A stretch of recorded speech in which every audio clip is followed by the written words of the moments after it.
And this is why I see a lot of people talking about China and saying China is bad. China, I don't know what I can talk about China because people, the Chinese can never enforce their culture on you. The Chinese can never, and this is a global economy where we are all competing. Yeah. If our corrupt leaders go there and take money from the Chinese, misuse it, we can't blame the Chinese for that. Yeah. We have to blame ourselves.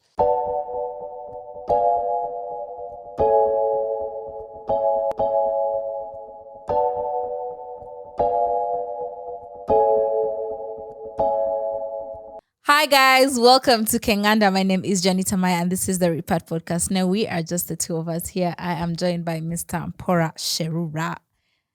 Please introduce yourself to our viewers. Thank you very much, John. Yes. Sherura Mpora here. A pleasure being here once again. I appreciate the opportunity. Yes. I appreciate what you're doing. You and O'Shea, you're doing a great job. Thank you very much, and looking forward to interacting with our people. Okay. Now, recently, this is world news. The World Bank has suspended new funding to Uganda, and here are some of the things that they speculated in that new suspension. So, no new public financing to Uganda will be presented to our board of executive directors until the efficiency of the additional measures has been tested.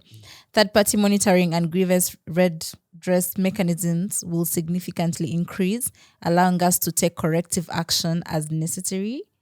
So yeah, that's from the article. That's what World Bank has decided. Yeah. The World Bank actually, one of the in the same article, Yes. The World Bank talked about that Uganda had gone against the values of the bank. Mm-hmm. The values of the bank, of course, here they were talking about homosexuality, and this, of course, stems from the law that the parliament passed, which was AntiHomosexuality Law. And the World Bank is arguing that in the law, the government is, and that's not true. The law actually, what it says is that pedophiles, those who molest babies.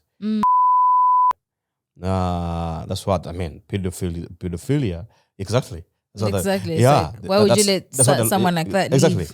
That's what the law says. But I think the World Bank is arguing that they are the law is specifically targeting the homosexual community, but pedophilia, that's not something that we embrace. I don't know about the World Bank's community they live in, but here we don't embrace pedophilia. But when you look at the World Bank itself, it's called the World Bank, but it was started in 1944 after the Second World War. Europe was shattered. They had bombed Japan. So it was a bank that was created for the reconstruction of Europe and Japan. There was no one from Africa who was on that panel to start the World Bank. So we later joined the queue. That's why you see the World Bank and IMF are all in America. They cannot be in Africa. They cannot be even in China. They cannot be anywhere else, but they have to be close to the Federal Reserve of America. The Federal Reserve is like their central banking system. So the World Bank and IMF are like an extension of the Federal Reserve. It's a funny thing because the entire economic system of the world feeds into America. If you go here and eat lunch and you swipe your card, your credit card or Visa card, it will reroute, because this is Visa, it reroutes through, there's what they call SWIFT. It reroutes through the US, so the US gets a small fraction. Yeah. If I'm buying things from China, I use the US dollar. If I'm buying things from Dubai, I use the US dollar. So that means all our central bank for the entire world is in the US. All of us. And you see, that's why now Russia and the Chinese are saying, no, we need to get away from this. We need to run away from this kind of setup. Yeah. We need to create our own.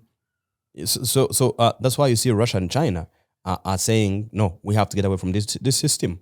Because what that means, the global central bank is in the US. So all money we use is American money.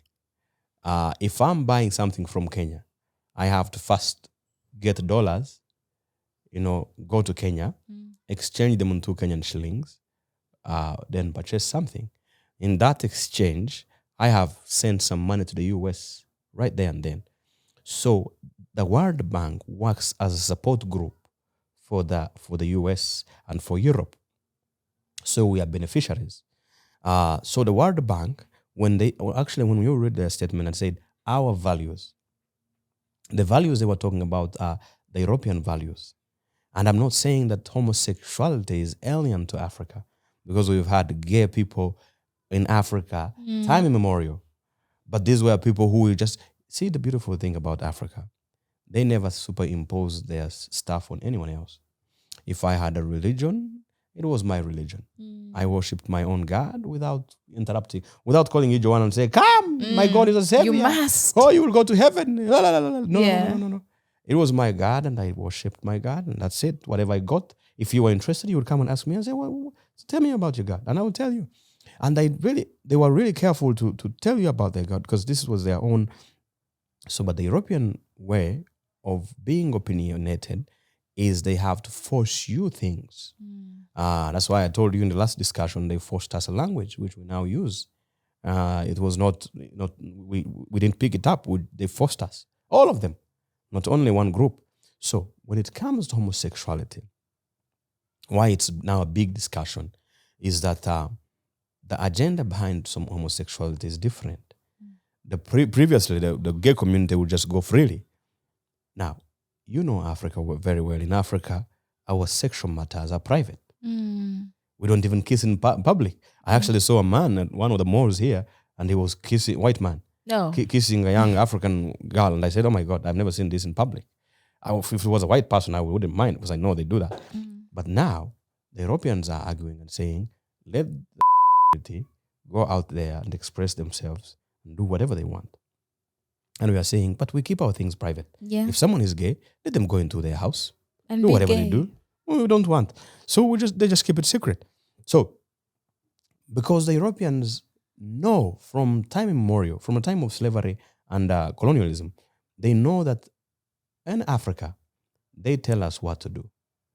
So they saw this as a way of going against. It's like the master saying, "Oh, this slave is becoming rebellious." There's something that President Museveni shared, President of Uganda, and it was very funny. Yeah. He was talking about when NATO bombed Libya.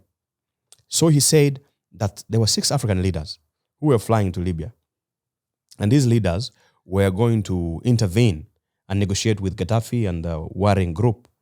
So these leaders took their flight, as they were on the way. They got a call from one of the European countries, and they told them, they said, "Hello, Your Excellencies," and they said, "Yes." They said, "Where are you going?" They said, "We are going to Libya to restore peace and negotiate with with both parties." And they said, "No, go back." And the African president said, "What do you say?" They said, "No, go back to your countries." They said, but they said, "No, go back." They were sent like slaves, and they were in that plane, rambling and angry and mad. They went back home. NATO bombed Libya. Gaddafi was murdered, and that was the end of the story. So here, it's not about even the homosexuality law. It's about the slave trying to rebel against the master. So Uganda is trying to rebel the orders of Europe. But it even goes further. The homosexuality agenda, when the Europeans started seeing their population declining, and they knew that the biggest population always dominates. The Asians were growing so fast, the Africans were growing so fast. So the only solution, and which came from nowhere, was homosexuality. Because if you marry a fellow woman, you cannot produce. If you cannot produce, the numbers will go down.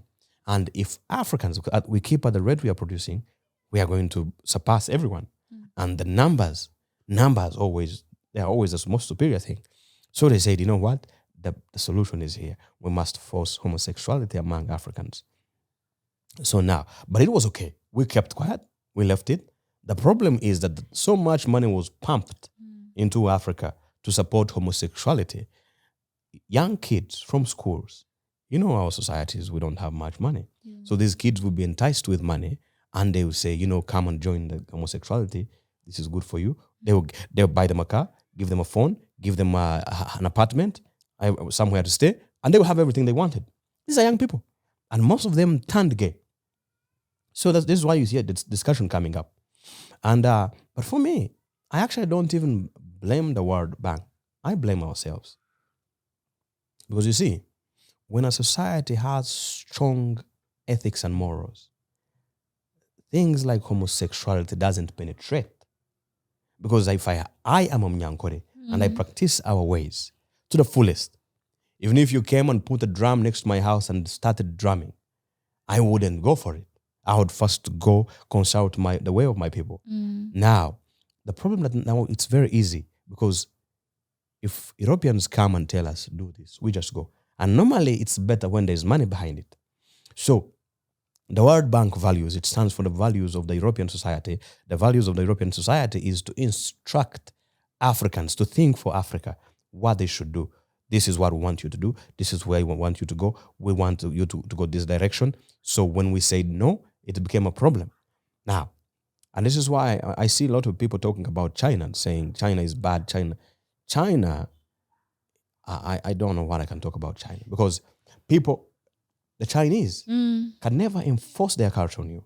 The Chinese can never, this is a global economy where we are all competing. Yeah. If our corrupt leaders go there and take money from the Chinese, misuse it, we can't blame the Chinese for that. Yeah. We have to blame ourselves. So the homosexuality agenda is all a way to see that our population goes down. And the World Bank has to oversee that on behalf of Europe and the US. It's as simple as that. If we continue with our numbers, we are going to be the next biggest dominant people. And the Europeans, normally when I say Europeans, it's bad because I'm generalizing all of them. The Anglo-Saxon, because the Slavic Europeans were also slaves to Anglo-Saxons. So the Anglo-Saxon race would do anything to make sure their former slaves don't dominate them. And they don't know that Africans are not looking for dominance. We're just looking to just live our lives like how our ancestors lived. But they are worried that what they did might, if we dominate, we might come back to pay back. So this is it. So the World Bank is not coming to say, because when you talk about human right violation, there are so many human rights violations going on. The funny thing is, the same law is in the Middle East. Yeah, that's funny. It's in Dubai, Saudi Arabia, the Yemen. Those Middle East countries. Actually, for them, the Middle East countries, if they put you down, lynch you, they just they don't even do anything. They just ban you. And that's the law. But the World Bank works with them because the World Bank knows that those are proud people, and they have mineral resources that these people guard jealously, and they are very proud. The Arabs are very proud. Yeah. The World Bank knows that our mindset is a mindset of a slave. The World Bank, because the head of World Bank right now is an Indian gentleman. I think he's called Ajang or something. You would think that this Indian would probably be better. But no, the Indian doesn't have power. The Indian gentleman doesn't have power. The Indian gentleman takes instructions. The instructions are you do this, sustain the institution of the white supremacy. You must make sure that you keep us at the center of power. And that is it. So you cannot rebel against such an institution. I see we are trying to say, no, let's wait and see. But I know we are going to give in. Yeah, so that's what You think we're going to give in, really? Of course, the option would be to stay because we have the Chinese. They give us money, but the Chinese, cannot fund everything because they have other places to fund, and we need money to. And we were talking about doing better, cutting the budgets, fighting corruption. But corruption and capitalism, it's always there. You have to have corruption. It has to go with it. But I believe that the sustainable solution, is for all of Africa to rebel against these evil institutions that are so opinionated. We must rebel against them. What is happening in Niger right now is something very important. It is a rebellion against slavery. I saw the leader of Burkina Faso says that a slave that does not rebel does not deserve pity. And if we cannot rebel against such institutions, then we don't deserve pity. If we are going to be dictated on what we are going to do as a society, if we cannot have a parliament, I'm not saying we have the best parliament here, but no, even if it's not the best, but if our parliament cannot sit down and legislate laws, because the whole issue is you voted for your member of parliament.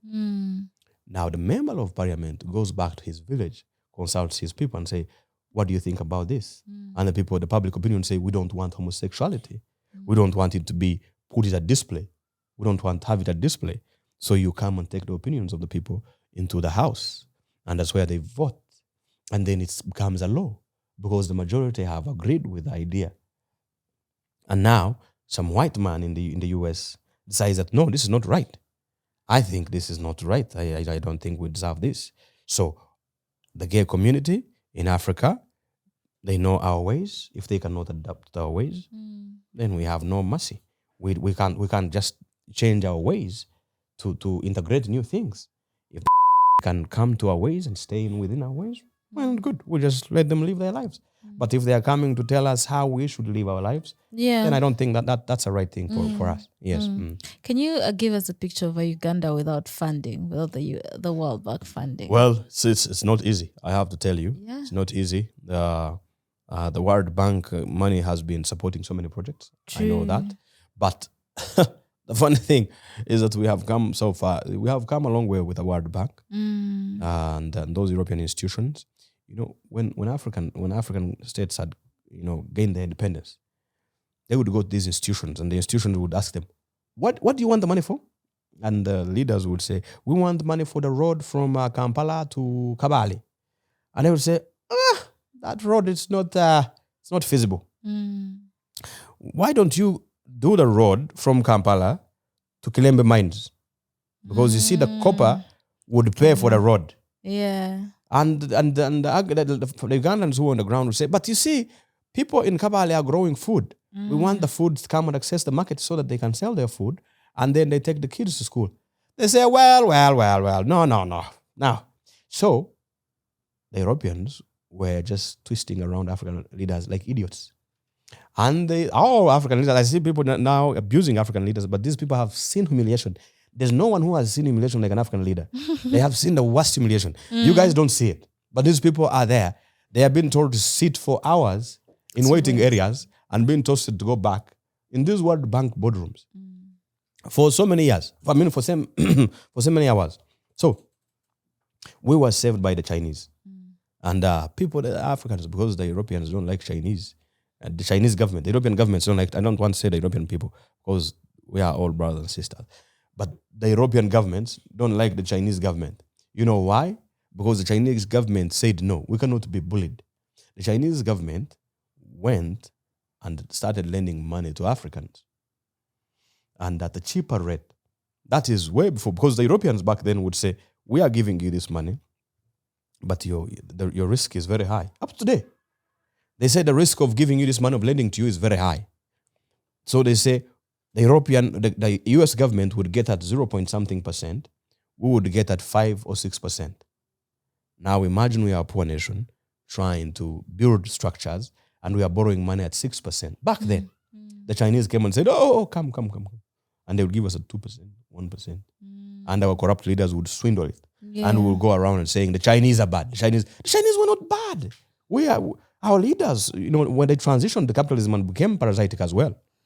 So the Europeans, when they learned that the Chinese were doing that, that's when we got the World Bank to start now giving us better loans. Now they are down to 2%, I think, 1 point something.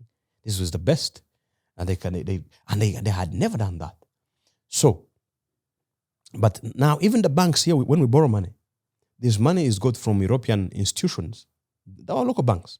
This is why you see our economies, why people even talk about things and they say, why are we not developing?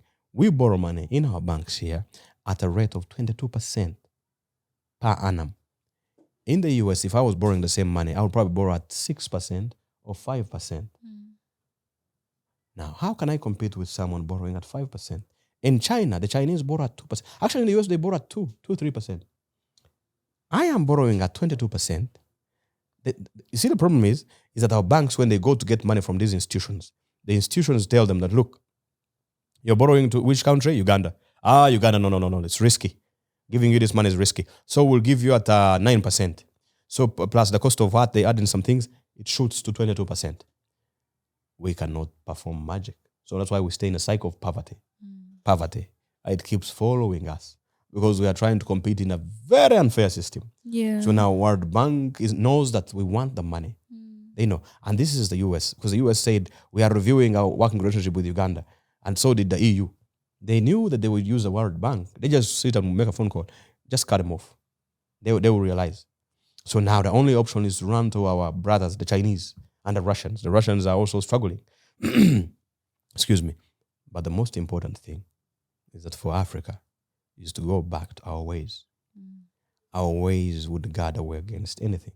Our ways would teach us that even if the World Bank cuts money, our morals and ways of our people supersedes a meal for a night. We would rather go hungry for a night, but sustain a true African family and a family of respect and mutual respect.